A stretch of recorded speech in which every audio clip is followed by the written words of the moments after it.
না না না না না না না। আরে গুল গুল গুল গুলটে গুলটে উল্টে গুলে দেয় দুনিয়া উল্টে উল্টে পাল্টে দিন কাটে তার গলদপুরে রগবাজি গুলবাজিতে কি কাণ্ড! পাঁচু ভেন্ডি ঘটনা চালা তার সঙ্গীত তার কার সাজিতে জ্বালিয়ে খেলে গুলের প্যাঁচে দিনকে করে সেরা গুল গুল গুলটে গুল গুল গুলটে মামা জিন্দাবাদ উল্টে মামা।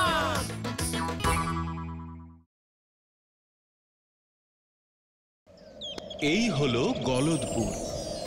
মেরে কেটে শ৫ মধ্যবিত্ত পরিবারের বাস এই ছোট্ট জনপদ গলদপুরে। এই গলদপুরেই থাকে আমাদের এই কাহিনীর নায়ক শ্রীমান গুলটে চরণ গুহ ওরফে গুলটে মামা।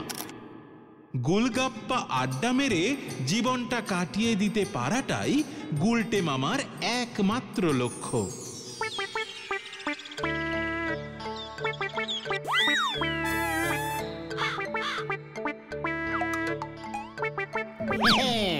ঘটন পাঁচু, ইচ্ছে করলেই আড্ডা দেওয়া যায় না রে, আড্ডা মারতে জানতে হয়। ভেন্ডিটা এখনো এলো না? তোদের আমি পই পই করে কতবার বলেছি, একটা ডিসিপ্লিন না থাকলে ভালো আড্ডাবাজ হিসেবে জীবনে প্রতিষ্ঠিত হতে পারবি না।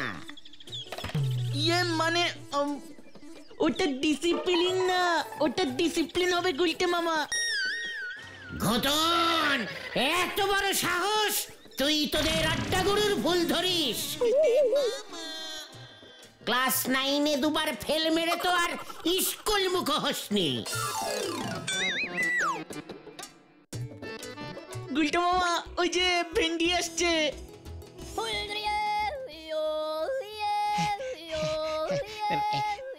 সরি সরি গুলটে মামা, একটু দেরি হয়ে গেল আর কি। পাক্কা 6.5 মিনিট লেট করেছিস থেকে আসতে, বলছিস কিনা একটু দেরি হয়ে গেল। তুমি কি বলতে চাইছো একটু খোলসা করে বলবে গুলটে মামা? এই গলদপুরের উত্তর দিকটা কোন দিকটায় পড়বে রে? উত্তর দিক?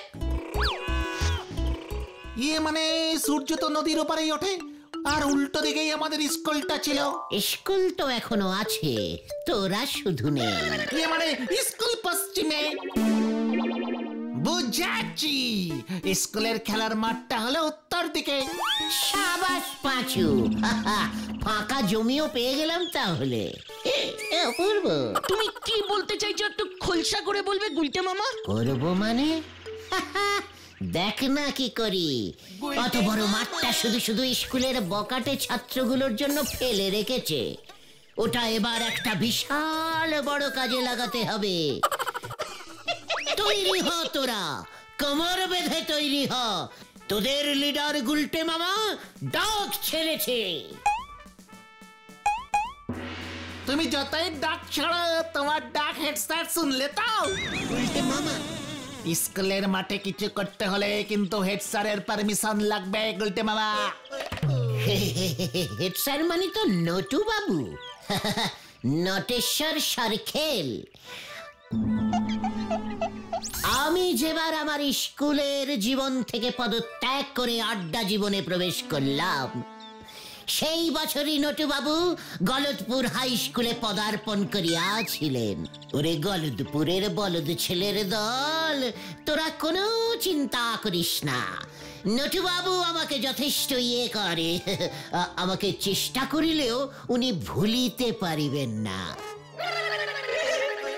চল সকলে ওনার সঙ্গে মুখোমুখি সাক্ষাৎ করি।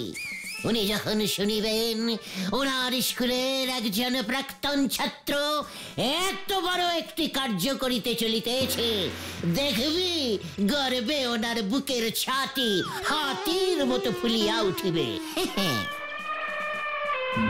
আরে বাবা, তুমি করবেটা কি সেটা তো আগে বলো। সময় হলেই সব জানতে পারবি। হজম করতে পারবি কিনা গ্যারান্টি দিয়ে বলতে পারছি না। আজ রোববার, এখন হেড স্যারকে নরদার চায়ের দোকানে পাবো, এই ব্যাপারে আমি তোমাকে গ্যারান্টি দিচ্ছি গুলটে মামা।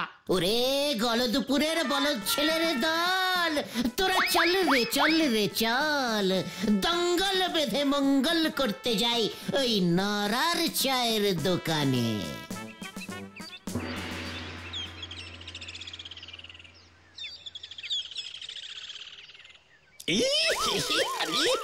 আরে বাপ রে বাপ, নোরা এটা কি? কেন স্যার, চা? তা চা কি চা পাতা দিয়েই করেছিস নাকি ঘাস পাতা দিয়ে? গে স্যার, দুবার ফুটিয়েছি তো। ছাগলের মূত্র হয়ে গেছে একেবারে। কি কাণ্ড, কি কাণ্ড! ইস স্যার, ছাগলে আমাদের স্কুলের মাঠের ঘাসগুলো খেয়ে খেয়ে শেষ করে দিচ্ছে। স্কুল মাঠটা যে এভাবে ছাগলের আন্ডারে চলে যাবে এ আমি স্বপ্নেও ভাবতে পারিনি স্যার। এই যে আরো বড় ছাগল এসেছে। মানে হ্যাঁ স্যার, ঠিকই ধরেছেন, বড় বড় ছাগল। একবার ভালো করে দেখুন স্যার, গরুর মতো সাইজের এক একটা ছাগল, সারাদিন কাজকর্ম করে না, শুধু ঘাস খায়। ছাগলগুলোর কি সাহস! আপনি থাকতে আপনার স্কুলের মাঠে ছাগল, কি সাহস! আপনাকে না জানিয়ে ঘাস খায়। তাই বুঝি? এটা বাসা, তা ছাগলের সাথে তোমার পার্থক্যটা কি? তা মতলব খানা কি? ঝেড়ে কাশো তো দেখি, সঙ্গে তো দেখি ছোট ছাগলগুলো আছে। আপনার পায়ের ধুলো দিন স্যার, আশীর্বাদ করুন আপনার স্কুলের এই প্রাক্তন ছাত্র যেন সফল হতে পারে। তুমি সফল হলেই তো কেলেঙ্কারি। তা কি এমন মহাকার্য করতে চলেছ শুনি? স্যার, আমাদের এই গলদপুরে আমি আরো একটা হিমালয় পর্বত স্থাপন করব।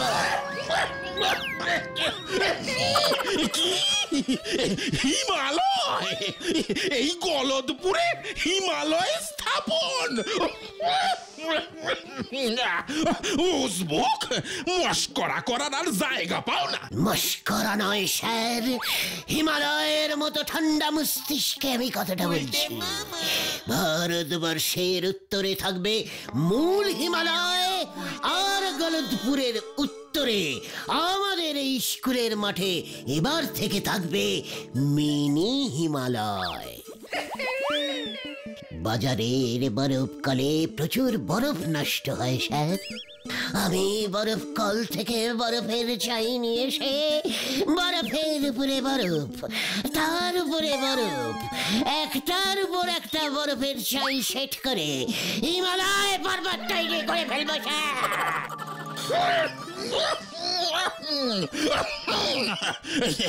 নরা, নরা, এক গ্লাস ঠান্ডা জল দে ভাই। হিমালয় দিচ্ছি, এই জল দিচ্ছি।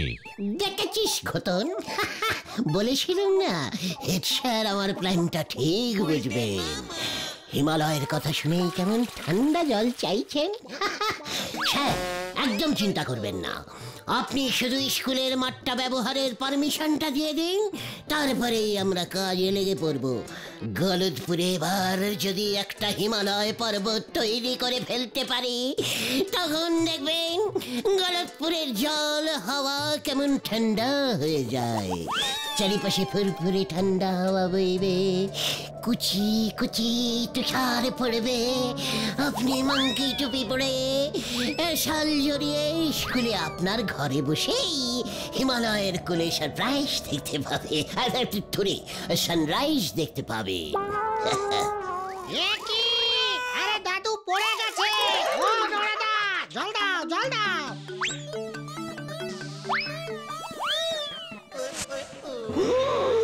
এরপরে আমাদের গলদপুরে জল কত সস্তা হয়ে যাবে, কলের আর প্রয়োজনই হবে না। কিভাবে গুলটে মামা? আমার প্রতিষ্ঠিত গলদপুরি মিনি হিমালয়ের বরফ গলে জল হয়ে নদী সৃষ্টি হবে, আর সেই নদী গলদপুরের অলি গলি ঘুরে মানে নরার দোকানের পাশ দিয়ে, পাঁচুদের রান্নাঘরের পেছন দিয়ে, সারের বাড়ির উঠোনের উপর দিয়ে কুলকুল কুলকুল করে বয়ে যাবে। তখন হয়তো স্যার আপনি নৌকোতে চেপে চা খেতে খেতে স্কুলে যাবে। কি মনোরম দৃশ্য। হরি বল, আর আমাদের চায়ের দোকানটার কি হবে? ওরে নোড়া রে, শীত পড়লে লোকজন এমনিতেই বেশি চা খাবে। তাছাড়া কত লোক যারা পয়সা খরচ করে আসল হিমালয় দেখতে যেতে পারে না, তারা এই গলতপুরের মিনি হিমালয় দেখে দুধের স্বাদ ঘোলে মেটাবে বলতো।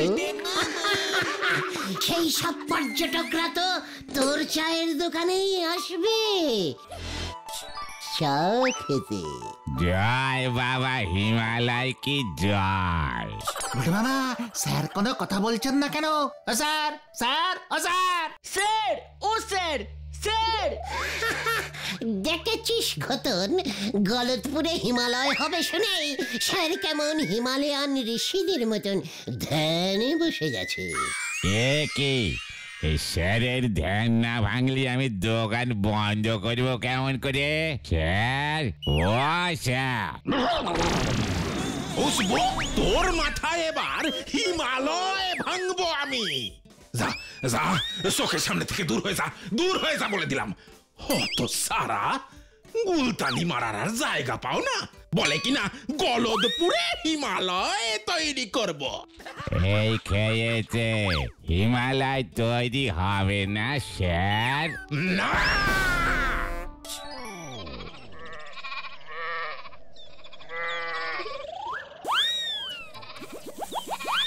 তাহলে এখন কি হবে? হেড স্যার তো মাঠটা তোমাকে ছাড়বে না বলেই মনে হলো। যাই বলো না কেন, তুমি যে এরকম একটা বোম্বাস্টিক আইডিয়া ছাড়বে আমি তো সেটাই বুঝতে পারিনি গুলটে মামা। পাক্কা আড্ডাবাজের মগজ থেকে এমন সব আইডিয়াই বের হয় রে বলদের দল। তাতে আর লাভ কি হলো বলো? হিমালয় পর্বত তো আর তৈরি করা যাবে না। হেড স্যার তো শুনেই ভিড়মি খেয়েছেন। তাছাড়া এত বড় হিমালয় পর্বত তৈরি করতে তো প্রচুর বরফ লাগবে। এত বরফ আমরা পাবো কোথায়? আর পেলেও এত বরফ কিনতে প্রচুর টাকা লাগবে। এত টাকাই বা পাবে কোথায় গুলটে মামা?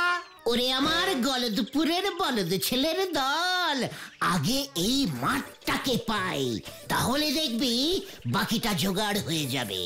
রামচন্দ্রের বানর সেনারা যদি পাথর দিয়ে অত বিশাল একটি সমুদ্রে এপার ওপার সেতু তৈরি করতে পারে, তবে আমরাই বা বরফের উপর বরফ, তার উপরে বরফ, তার উপরে আরো বরফ ফেলে ফেলে মিনি সাইজের একটা হিমালয় পর্বত তৈরি করতে পারবো না। তার মানে তুমি কি বলতে চাও গুলটে মামা? আমরা বানর না, হাঙর। একদম ইডিয়েস্টিকের মতো কথা বলবি না বলে দিলুম ভেন্ডি।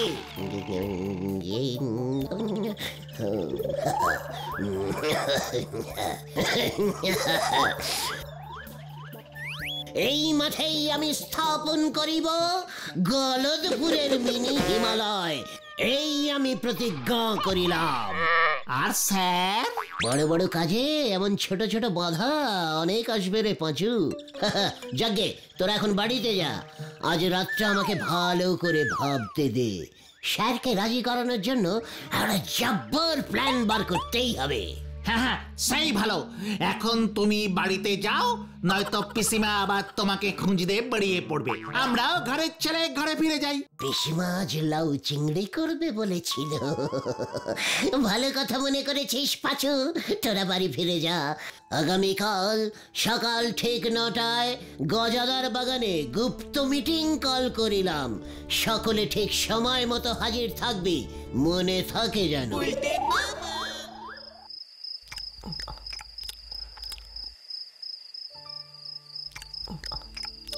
এভাবে আর কতদিন চলবে বলতে পারিস গুলটে?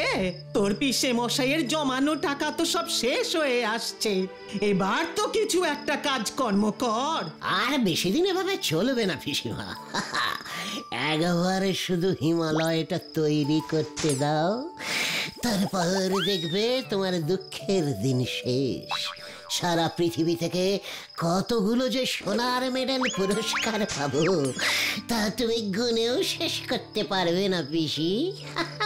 কি তুই হিমালয় পর্বত তৈরি করবি গুলটে? তোর বাপ মা যে কি জিনিস আমাকে দিয়ে গেছে তা যদি একবার ওরা দেখে যেত। তোর ঘাড়ে ভূত সত্যি সত্যি চেপেছে গুলটে। ওঝা ডেকে তোকে ঝাড়াতে হবে দেখছি এবার। কি কি কি কি কি কি কি বললে? ভূত? ইয়েস পিসিমা, ভূত। ভূত এবার সত্যি সত্যি চাপবে।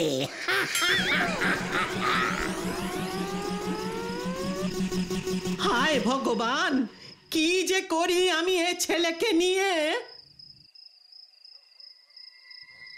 কাল সকাল হলেই ঘটনাদের প্ল্যানটা বলতে হবে।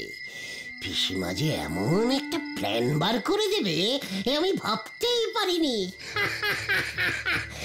ওই স্কুলের মাঠেই আবার হিমালয় তৈরি হবে, হবে হবে হবেই। আর আমার তৈরি হিমালয়ের সর্বোচ্চ চূড়ায় সর্বপ্রথম আমি উঠব। আমি আমি আমি উঠব।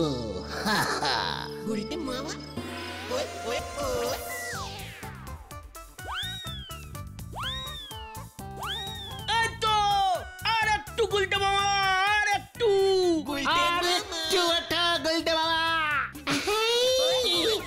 আমি আর পারছি না রে উঠতে। ওরে বাবা! পারবে পারবে গুলটে মামা পারবে। তোমার তৈরি হিমালয়ের চূড়ায় তোমাকেই প্রথম উঠতে হবে। এই স্লিপ কাটছে। এই গেলুম রে। ও বাবা! উড়ি বাবা রে, গোবরটা বুঝি গেল রে। ওরে বাবা, আমি কি স্বপ্ন দেখলুম রে। ওরে বাবা!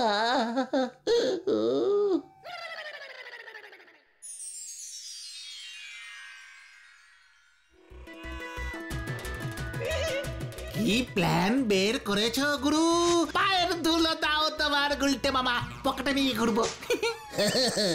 এখনই এত উত্তেজনা ভালো নয় পাচু। বাকি কাজটা তো আমি করবো রে। মনে থাকে যেন রাত ঠিক 10টায়।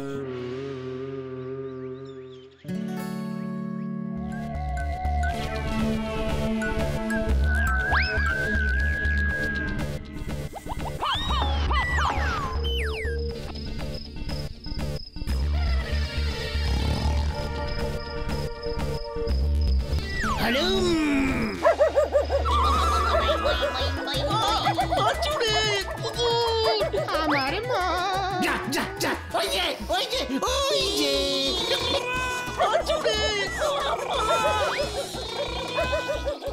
আরে বাপরে বাপরে বাপরে বাপরে বাপ, এই এত কুকুর ডাকে কেন এত রাতে?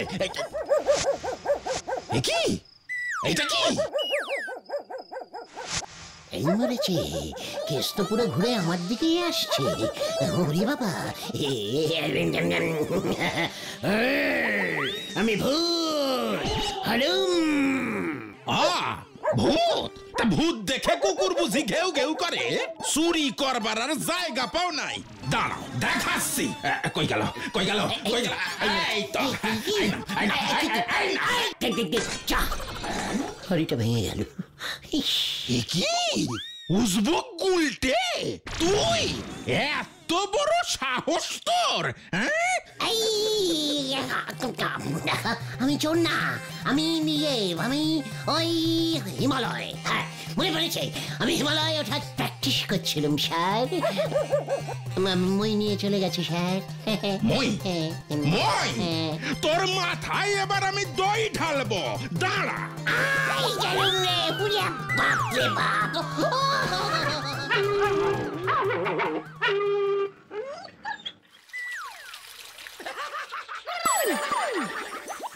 ওরে বাবা! বাঁচাইয়ে! বাঁচাইয়ে! ওরে বাবা, বাঁচাও বাঁচাও বাঁচাও বাঁচাও।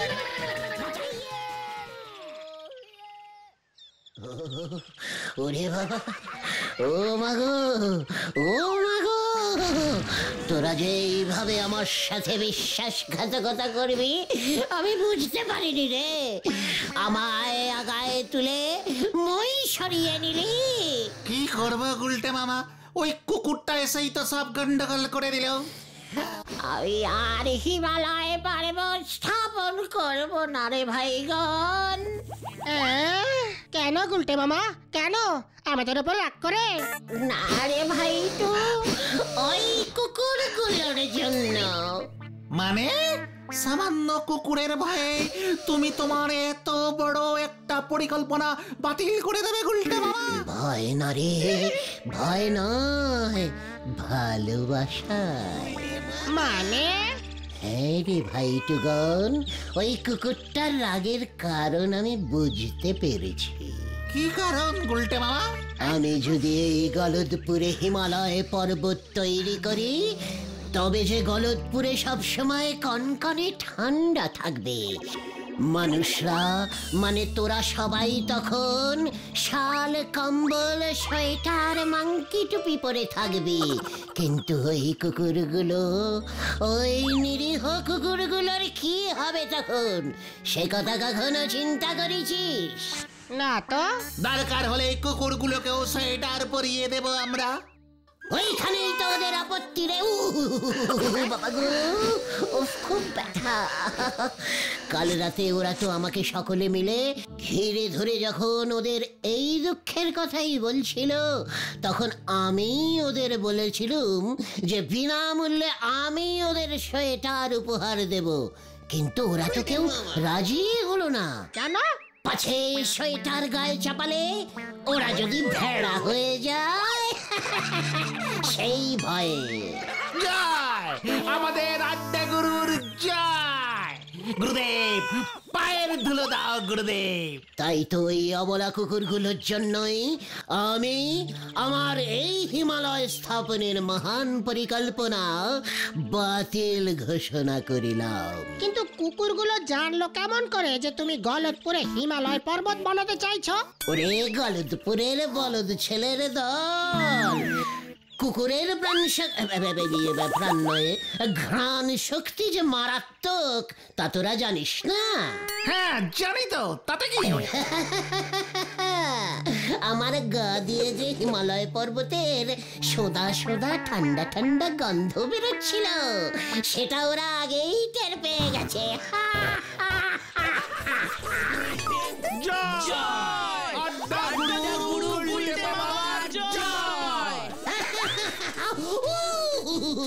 ওরে বাবা, ও মাগো,